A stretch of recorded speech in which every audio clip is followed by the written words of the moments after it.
So hi everyone, so we're going to be discussing the major reasons why people resist change within a company.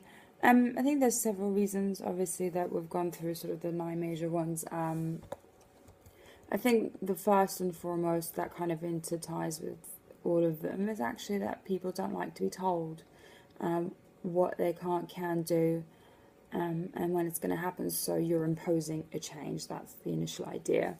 And I think most of the time it's just big lack of communication. Why it's happening, it feels like it's being imposed, like people have no say in it. It poses a huge threat as well, potentially, to their structure, to their routine, maybe even to their jobs, and just generally in life. We like to be comfortable in what we do. We don't really like change too much. And I just think it ties in with the whole concept. Obviously, it depends on how you relate to people, how well it's prepared, and I guess it also depends where you stand from.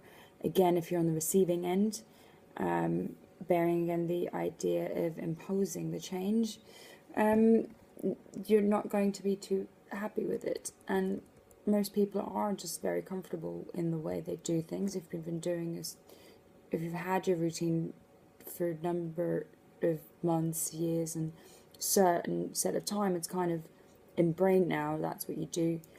It could potentially even be quite boring, but when that change comes and you're not informed in the right manner and the right time, causes a very big shock to the system. There's a change, and depending on how that change is being communicated to you, that's really, I think, what's going to bring the reaction to it, in essence. Now, thinking about whether it's easier or larger in larger corporations or smaller corporations, if we think about a very, very small company with a few people, it could actually cause a lot more disruption because you're a lot closer to people. I think that's really my personal opinion. It could also be quite easy if people are very open with each other and there's a very tight relationship. Now, again, even with medium-sized businesses, a lot of these people do know each other very well. Everything gets communicated, so it's easy to get a very negative chain reaction, for it to be very overwhelming for management, I think. And if you have a lot of people resisting, and I think that's what people think it's actually easier because it's smaller to handle, but it's not, because you're going to have to deal with a lot more resistance and people that are a lot more interconnected. So I think you're eventually dealing with a bunch of people that could be quite angry and just have a bit more power to their voice. Not saying in any way that they shouldn't. Anyway, moving along to larger corporations.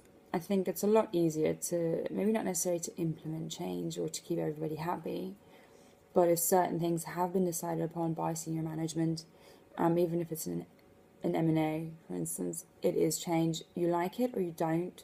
The first thing that person is going to think individually is, okay, what about my job? What do I need to do to keep it? Because once you're in that large corporation, I don't think you necessarily want to be leaving just because there's change. I think you probably want to more look at what opportunities there might be. Of course, the only risk that you think about is, are these changes going to affect my position in any way? Am I secure? And then I think you take it from there, where I think working for, I think, a sort of more smaller to medium-sized enterprise, I really think that that's give or take, depending on, I guess, how senior you are.